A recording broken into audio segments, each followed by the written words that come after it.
За пръв път акцията в България бе проведена през 2011, когато бе направено основно почистване на столицата София. Година по-късно кампанията се разрасна и на 12 май картата на страната грейна. Почистени бяха над 2500 замърсени зони, повече от 530 незаконни сметища и 500 тона буклук от горите.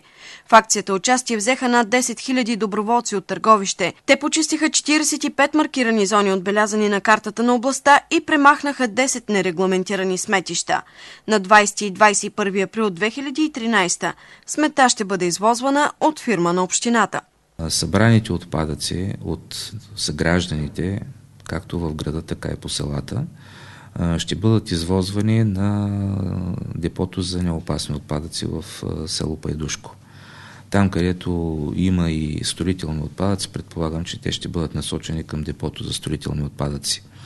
Фирмата ще работи без почивка през уикенда, като на разположение на гражданите ще бъдат 6 самосвала, с които ще се извозват събраните отпадъци. Дежурен телефон постоянно през тези 2 почивни дни ще бъде 62269. Той е обявен и на страницата и на сайта на община Търговище.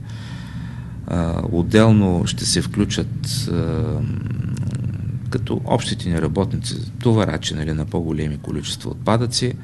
Съответно, ние имаме и идеята да почистим такива възникнали депа за строителни отпадъци на територията на град Търговище и около град Търговище.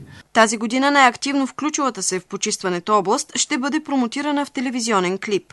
В него ще се популяризира красотата на природата. Нека всички да запретнем ръкави и да се изхвърлим боклуците, а не само да търсим причините защо около контейнерите имало чували с отпадъци или пък кучетата ги накъсали. Да си пожелаем първо хубаво време, за да свършим работа, и второ да съберем повече отпадъци, отколкото миналата година за един ден. Над 100 държави проведоха подобни акции през цялата 2012.